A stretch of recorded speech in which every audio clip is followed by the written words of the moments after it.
நான் பேசிக்கலாகவே சூப்பர் ஸ்டாரோட ஃபேனிட்டி. அவர் தான் வந்து ஐகான் அப்படின்ற மாதிரி பார்த்த ஒரு மனிதர். ஒரு காலகட்டத்துக்கு அப்புறம் விஜய் சார் எமர்ஜ் ஆகிறாரு. அண்ட் விஜய் சார் எமர்ஜ் ஆக ஒவ்வொரு நாள் அவர் பார்க்கும்போது நம்மளுக்குள்ள இந்த நியாயமான கோவம் அவர்கிட்ட இருக்கு. இவர் தான் இஸ் த மேன், அவர் தான் வந்து லீட் பண்ணுறதுக்கு ரைட்டான மேன் எனக்கு பர்சனலாக தோணுச்சு.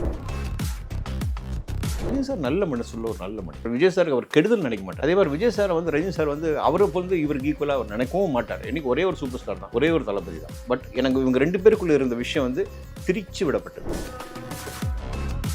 என் ஆசை ஆஸ் அ ரஜினி ஃபேன் நான் வந்து பேசணும்னா ரஜினி சாரும் விஜய் சாரும் ஒரு வாட்டி சந்திக்கணும். அண்ட் விஜய் சாரும் ரஜினி சாரோட பிளெஸிங்ஸ் வாங்கிக்கணும். என்னன்னா ரஜினி சார் எல்லாரும் பார்த்துருக்கோம். எனக்கு அந்த ஆதங்கம் இருக்குது. போய் பார்த்து ஒரு சால்வை இல்லைனா அவரை வீட்டுக்கு கூப்பிட்டாச்சும் மரியாதை பண்ணியிருக்கேன். அதுதான் எனக்கு, அது ஒன்று தான் எனக்கு குறையா தெரியும். நான் வந்து பனையூர் ஆஃபீஸ் போகும்போது நான் ஜாயின் பண்ணல, உறுப்பினர் கிடையாது. அப்போ நான் உள்ளே போகும்போது புஷ்யானந்த் சாரும் விஜய் சார் மட்டும்தான் இருக்காங்க தாவேக்கால. புஷ்யானந்த் சார் ஒரு டேபிளில் உட்காந்து அவர் பாட்டில் எழுதிட்டு அவர் பாட்டில் ஃபுல் டயர்டு, பயங்கரமான விஸ்வாசி. விஜய் சாரோட விஸ்வாசின்னு அப்படி நான் பார்த்ததே கிடையாது. நீ எது கேட்டாலும் தளபதி அதான் சார், எது கேட்டாலும் நீங்கள் அவர் பேரை சொன்னால் அப்புறம் நீங்கள் என்ன சார் அப்படின்னா அவர் தாங்க நான். குறிப்பிட்ட சில இடங்கள் என்ன கூப்பிடுறது. ஃபார் எக்ஸாம்பிள் கேட்டால் அவர் அந்த கட்சி இந்த மாதிரி இது விஜய் சாருக்கு அகேன்ஸ்டாக இருக்கிற சில கம்பெனிஸ்லாம் உங்களை கூப்பிட மாட்டாங்க. ஃபார் எக்ஸாம்பிள் எதுக்கு நான் நேமே சொல்கிறேன், ரெட் ஜெயின் கரூர் வரும்போது அவ்வளோ விஷயங்கள் நடந்து என்ன ஓடி போயிட்டாரு அவர் இல்லைன்னா சொன்னாங்க. அந்த ஐ திங்க் ஒரு 30 நாள் 27 நாளாக நினைக்கிறேன் அவர் வெளியே வரல அப்படின்னாங்க. அது ஆக்சுவலி பெயின், அந்த வலி அவர் என்னால் தான் ஆயிடுச்சுன்னு அவர் மைண்டுக்குள்ளே வந்துருச்சு. அவர் என்னால் தான் என்ன பார்க்க வந்தான்னு ஆச்சு. அவர் யாரையும் போய் கழுத்து நெரிக்கல, யாரையுமே தள்ளி விடல. நான் விஜய் சார் அந்த கூட்டத்துக்குள்ளே போயிருந்தாருன்னா அவருக்கு அது நடந்திருக்கும், மிகப்பெரிய அசம்பாவிதம் நடந்திருக்கும் இல்லையா. இன்றைக்கி நம்ம அவர் இழந்து கூட இருக்கலாம், நான் சொல்லக்கூடாது, இறந்து கூட இருக்கலாம். 2 திராவிட கட்சி பவர் சென்டர் விஜய், தனி மனிதனா ஒரு மனிதன் விஜய் சார். யாருமே நிற்க மாட்டாங்க, நிற்கவும் முடியாது, நிற்க விட மாட்டாங்க. பட் அவருக்கு இருந்த அந்த மக்கள் சக்தி, அவரோட கட்ஸ், அவ்வளோதான். நீங்கள் வந்து சிஎம்மாக உட்காந்துருக்கு. சி ஜோசப் விஜய் எனும் நான்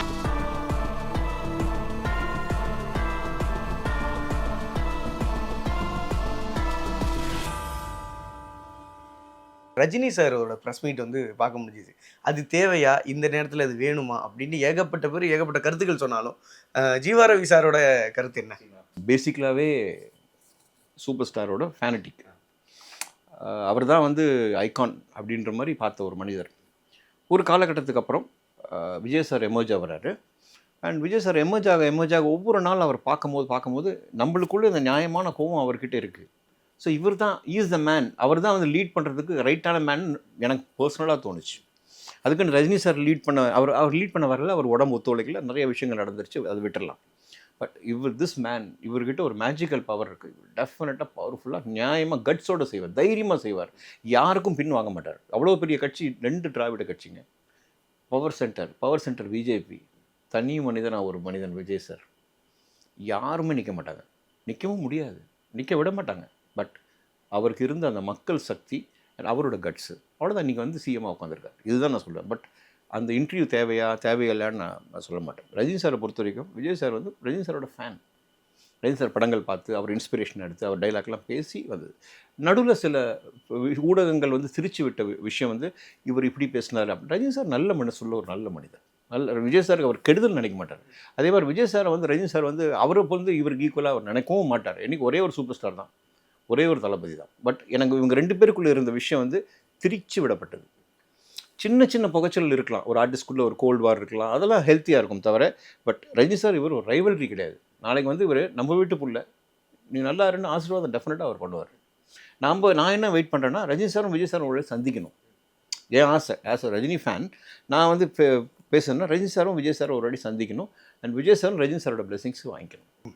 அதனால தான் இன்னும் கொஞ்சம் ஹெல்த்தியாக, நல்லா ஹெல்த்தி மட்டும் இல்லை, ஹாப்பியாக இருக்கும். இன்னும் வந்து எனக்கு இம்பேக்ட் வந்து இந்த பேச்சுக்கெல்லாம் ஒரு முற்றுப்புள்ளி வச்சிடலாம், அவ்வளோதான். ஏன்னா விஜய் சார் வந்து இன்றைக்கி வந்து எமர்ஜ் ஆகி லீடர் ஆகி தமிழ்நாடு மட்டும் இல்லை வேர்ல்டு வைடு குளோபல் லீடர் ஆகிட்டாரு. நாளைக்கு பிஎம் கேண்டிடேட்னு வேறு சொல்கிறாங்க. நான் அவ்வளோ தூரம் அகலக்கால் வைக்கல, அந்த கேள்வி பட் அந்த இல்லை சொல்கிறாங்க. ஏன்னா நான் என்ன சொல்கிறேன்னா, கேள்வியே கேட்க வேணாம், நான் சொல்கிறேன் பிஎம் கேண்டிடேட் சொல்கிறேன். பட் எங்களுக்கு வந்து அவ்வளோ ஆசை, அவ்வளோ கனவெல்லாம் இல்லை, அம்பிஷன்லாம். பட் என்னென்னா முதல்ல நம்ம தமிழ்நாடு மக்களுக்கு நல்லது பண்ணணும், இதுதான் வந்துடும். அதுக்கப்புறம் மக்களும் சரி கடவுளும் சரி அது அந்த மாதிரி இப்போ எப்படி கொடுத்தாங்களோ அதை கொடுத்தாங்கன்னா அதையும் வாங்கி நம்ம நடத்த தயார். இந்தியா தான் நம்ம நாடு, தமிழ்நாடு நம்ம மாநிலம், இது ரெண்டுமே நம்மளுக்கு 2 கண்ணு மாதிரி. ஸோ டெஃபினட்டாக அது வேணான்னு சொல்ல மாட்டோம். பட் இப்போ இல்லை, இன்னும் டைம் இருக்குது. அண்ட் சொல்கிறவங்க நிறைய பேர் சொல்லுவாங்க, நம்ம அதை பார்த்துட்டு சந்தோஷப்பட்டுக்கலாம், இன்னும் நாங்கள் நல்லது பண்ணுறோம், எங்களுக்கு பொறுப்பு இருக்குது, இதுதான் சொல்வேனே தவிர. நீங்கள் கேட்ட கேள்விக்கு நான் கடைசியில் வரேன். ரஜினி சார் பொறுத்த வரைக்கும், விஜய் சாரை பொறுத்த வரைக்கும், இனிமேல் அந்த திரிக்கிறது பேசுறது வந்து ஸ்டாப் பண்ணிட்டா பெட்டர். அது வேணாம், தேவையே கிடையாது. அவருக்கும் அந்த காழ்ப்புணர்ச்சி இல்லை, இவருக்கும் அந்த காழ்ப்புணர்ச்சி இல்லை. சில பேர் சொல்லலாம் ரஜினி சாருக்கு வந்து பொறாமப்பட்டார், அவரோட இடம் தாண்டி விஜய் சார் போயிட்டார். ஒரு சில இடத்துல ஒரு ஹியூமன் பீயிங்காக சில விஷயங்கள் நம்மளுக்கு வரும். பட் அது அவர் தனிப்பட்ட விஷயம், நம்ம அதை டிஸ்கஸே பண்ணக்கூடாது. ஆனால் சரியாக இடமாச்சு. கண்டிப்பாக சார். அண்ட் வந்து இன்னொரு ஒரு கேள்வி இருந்தது, அங்கும் பார்க்கலாம் இங்கும் பார்க்கலாம் எங்கும் பார்க்கலாங்கிற மாதிரி கமல்ஹாசன் சார் எல்லா இடத்துலையும் நீங்கள் பார்க்கலாம் அப்படின்னு ஒன்று இருக்குது. ஜெயிச்சோன்னே கமல்ஹாசன் சார் வந்து டேரெக்டாக வந்து பார்த்துட்டாங்க. அதனால தான் ரஜினி சார் வந்துட்டு ஏன்னா இப்போ இவங்களே பார்த்துட்டாங்க, நீங்கள் இன்னும் பார்க்கலன்னு சொல்லி அலகேஷன் வச்சிருவாங்களோன்னு தான் அவசரமாக அந்த ப்ரெஸ் மீட் நடந்ததா நேற்று பேரரசு சார்கிட்ட நான் பேசிகிட்டு இருக்கிறப்போ எனக்கு ஒரு ஆன்சர் கிடச்சிச்சு. எனக்கு அது யோசிக்கிற விதமாக இருந்துச்சு. ஸோ நீங்கள் அதை என்னவா பார்க்கல? இல்லை, நானே சொன்னேன் கமல் சார் பார்த்துட்டாரு, இப்போ ரஜினி சார் போய் பார்க்கணும், மக்கள் அதை எதிர்பார்ப்பாங்க அப்படின்னு நானே சொன்னேன். ஏன்னா 2 லிஜெண்ட்ஸ் ஆஃப் சினிமா, அந்த சினிமாலேருந்து வந்தவர் தான் விஜய் சார். ஸோ இந்த பக்கம் கமல் சார், இந்த பக்கம் ரஜினி சார்னா அவங்க 2 பேரும் ஆசீர்வாதம் பண்ணுறது விஜய் சார்.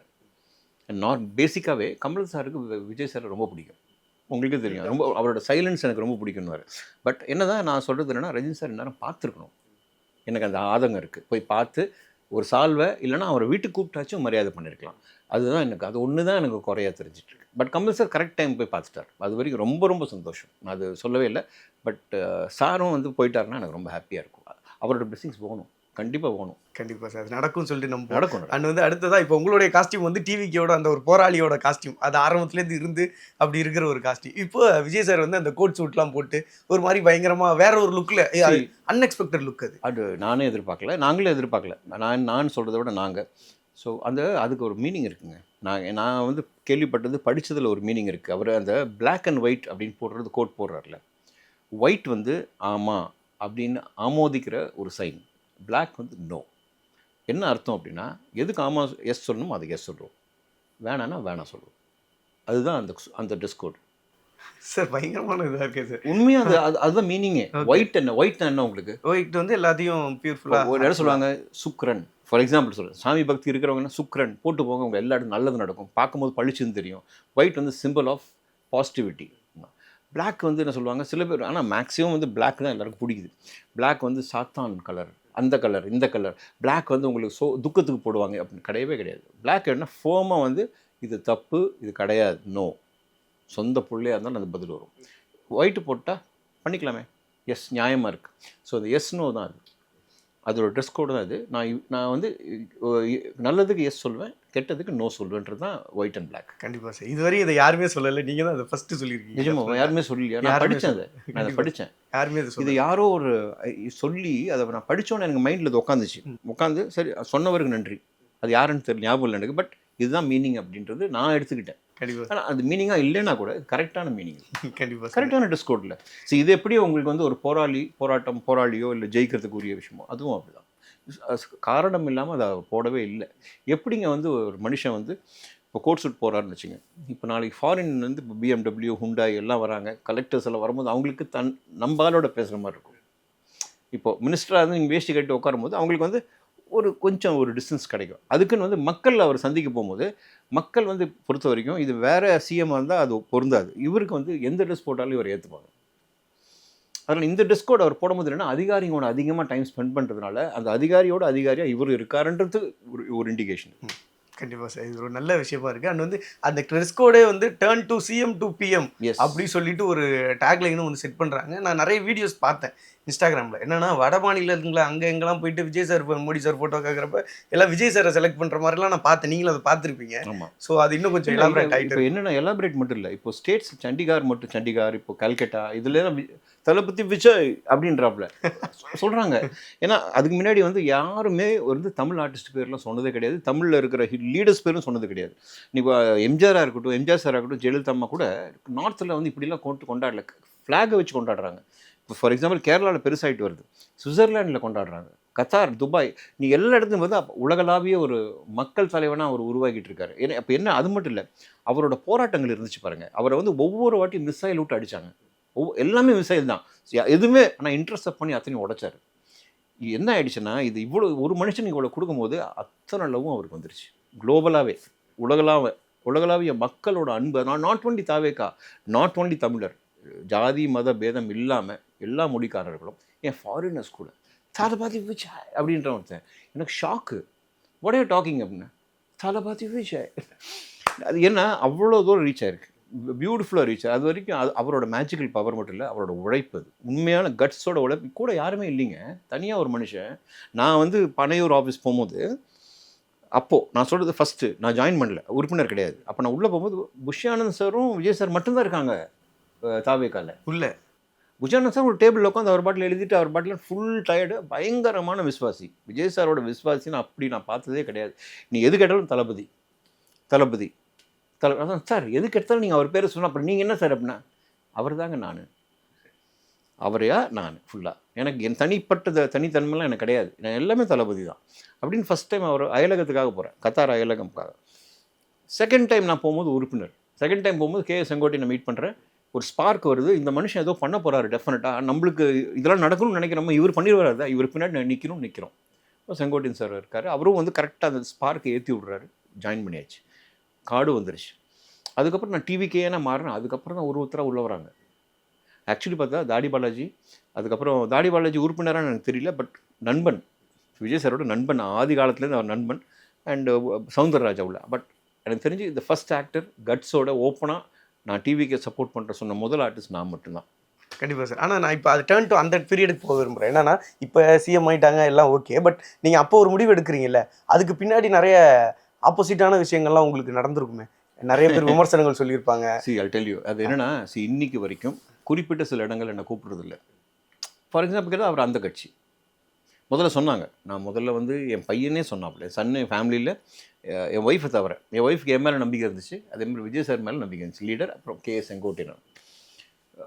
இந்த மாதிரி இது விஜய் சாருக்கு அகேன்ஸ்டாக இருக்கிற சில கம்பெனிஸ்லாம் உங்களை கூப்பிட மாட்டாங்க.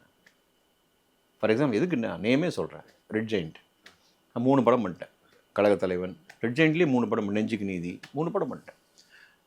அது சொன்னால் பரவாயில்ல, கூப்பிடலன்னா என்ன போ, அதுக்கு நம்மளோட இதை விட்டுற முடியாதுல்ல. நம்ம வந்து இப்போது நம்ம நல்லதை நோக்கி போகிறோம், நானும் சோஷியல் ஆக்டிவிட்டியில் இருக்கேன், நானும் நிறைய பிளட் டொனேஷன்லேருந்து நிறைய விஷயங்கள் பண்ணுறோம். அதுக்கு முன்னெடுத்து ஒரு பெருசாக பண்ண ஒரு மனிதர் வர நம்ம அவரோடு தான் நிற்போம். கட்சியை விட்டுருங்க, அது பண்ணுறதுனால நம்ம கெட்டவங்களாம், அது பண்ணுறதுனால எனக்கு இந்த பட வாய்ப்பு போயிட்டு போகுது. எனக்குன்னு கொடுக்குற பட வாய்ப்பு வந்துட்டு தான் இருக்குது, நம்ம வீட்டில் சும்மா உட்காரலையே, நடிச்சுட்டு தான் இருக்கும். ஸோ நான் எதுக்கு ஒரு காலகட்டத்துக்கு அப்புறம் இப்படி ஒன்று நடந்துச்சுன்னா அது வந்து அவங்க மென்டாலிட்டி. பட் எனக்கு தெரிஞ்சு அவங்க யாரும் இன்னும் அது மாதிரிலாம் பண்ணலை. ஒரே ஒரு இடத்துல மட்டும் 2-3 வாட்டி எப்பவுமே என்னோடய ஃபோட்டோ ஒரு தடவை போயிடுச்சுன்னா செலக்ட் ஆகிடும், ஆட்டோமேட்டிக்காக த்ரூ ஆகும். இப்போ த்ரூ ஆக மாட்டேங்குது. பட் அதை பற்றி நான் கவலைப்படல. அதோட பெட்டராக எனக்கு பெரிய டோர் எனக்கு எதாவது ஓப்பன் ஆகும். ஸோ இது நடக்க தான் செய்யும். எனக்குன்னு இல்லை, எனக்குன்னு ஜெய் இருக்கார்ல, அவர் சொன்னார் எனக்கு 3 படங்கள் போயிடுச்சு சார், ஜஸ்ட்டு நான் வந்தேன், அந்த உள்ளே வந்து போயிடுச்சு, நடக்கும் அது. பட் இனி வந்து இது வந்து நான் சொல்கிறது என்னன்னா, இதெல்லாம் ஜெயிக்கிறதுக்கு முன்னாடி. இப்போ ஜெயிச்சிட்டாங்க, இப்போ நாங்கள் ஓடுன்னு கூப்பிடுவாங்க, உள்ட்டா நடக்கும். இப்போ அவரை வச்சுங்க அவர் வந்து டிவிக்கு. நான் சொன்னேன் அப்படி தேவையில்லை, நாங்கள் வந்து அவங்க கூட இருக்கிறதுனால டிவிக்கு ஃபுல்லாக வந்து சிஎம் உங்களுக்கு சப்போர்ட்லாம் பண்ணிட மாட்டார், நியாயமாக நடந்தால் மட்டும்தான் வந்து நம்மளுக்கு இது கிடைக்கும். அதனால் இது இப்படி நடக்கும். இது வந்து ஒரு சின்ன இது அப்படியே தூக்கி ஓரமாக வச்சுட்டு நம்ம வேலையை பார்த்துட்டு போயிட்டே இருக்க வேண்டியதான். விஜய் சார் சொன்ன ஒரு விஷயம் நான் சொல்ல விரும்புகிறேன். ஆறு போயிட்டுருக்கு, அதில் பூ போடுறாங்க, அப்பவும் ஆறு போயிட்டுருக்கு. அதுக்கப்புறம் ஒரு இடத்துல வந்து நிறைய அந்த மீனுக்கு போடுறாங்க, வந்து தீனி போடுறாங்க, அதுவும் போயிட்டுருக்கு. அது ஒரு இடத்துல வந்து கல் அடிக்கிறாங்க, அப்போவும் அந்த ஆறு போயிட்டுருக்கு. நம்ம அந்த ஆறு மாதிரி நம்மளை வந்து கேலியும் பேசுவாங்க, கிண்டலும் பேசுவாங்க, குத்துவாங்க, ஒரு சமயம் நம்மளை பாராட்டுவாங்க. ஸோ அதனால் நம்மளை பிடிக்காதவங்க கண்டிப்பாக இருக்க தான் செய்வாங்க. நம்ம அந்த ஆறு மாதிரி போயிட்டு நம்ம வேலையை கரெக்டாக செஞ்சுக்கிட்டு போயிட்டே இருக்கணும். இதை தான் அவர் சொன்னார். கண்டிப்பாக இதெல்லாம் வந்து மறைமுகமாக உங்களுக்கு வந்த எதிர்ப்பு அப்படின்றத நான் எடுத்துக்கிறேன். ஆனால் நேரடியாக ஒரு சில எதிர்ப்புகள் வரும். அது எப்படி நான் சொல்ல விரும்புகிறேன் அப்படின்னா, இப்போ நம்ம ஃபேமிலியை தவிர்த்து க்ளோஸ் ஃப்ரெண்ட்ஸ் சர்க்கிள் இருக்காங்களே சார், அவங்களுடைய பெரிய டிபேட் போயிருக்கும். அதனால நிறைய நட்புகளை இழந்திருக்க வாய்ப்பு இருக்கும். ஒரு சிலர் வந்து ஒரு நார்மலாக டீ கடைக்கு போனால் கூட நீ டிவிக்கேன்னா அப்படி வேற ஒரு உலகத்தில் இருக்க மாதிரி. எனக்கு உள்டாவாக தான் நடந்துச்சு.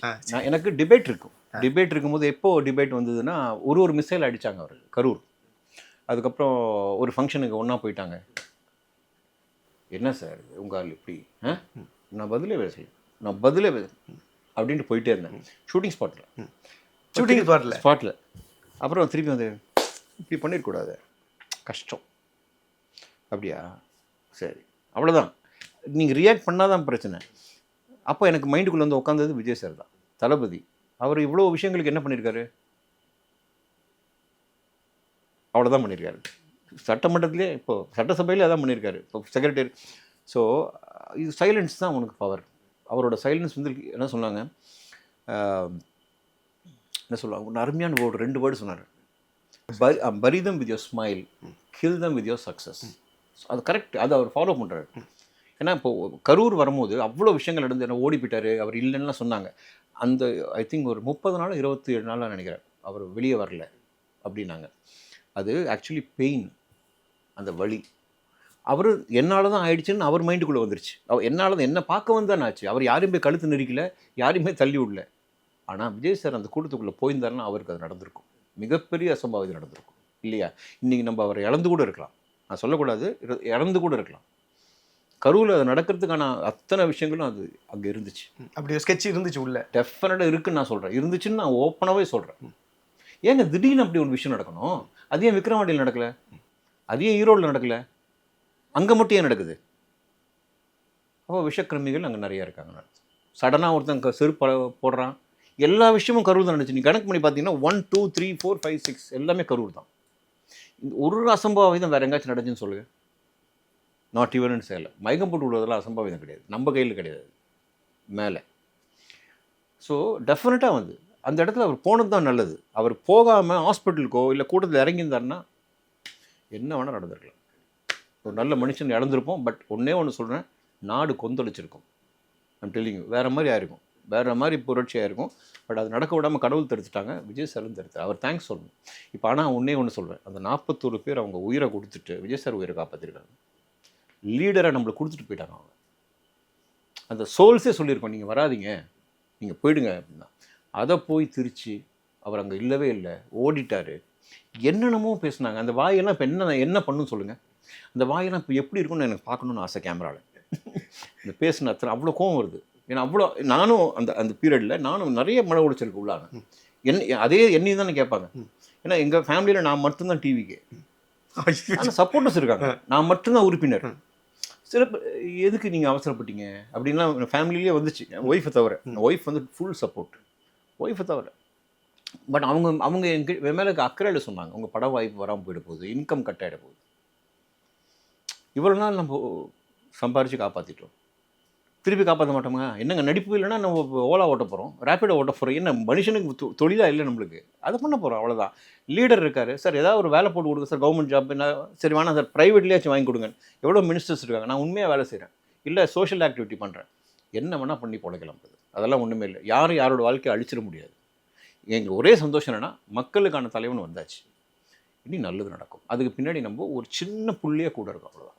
சரி சார், கண்டிப்பாக சார். ரொம்ப நன்றி சார். அண்ட் வந்து ரொம்ப நேர்மையான உண்மையான தகவலுக்கு ரொம்ப பெரிய தேங்க்யூ.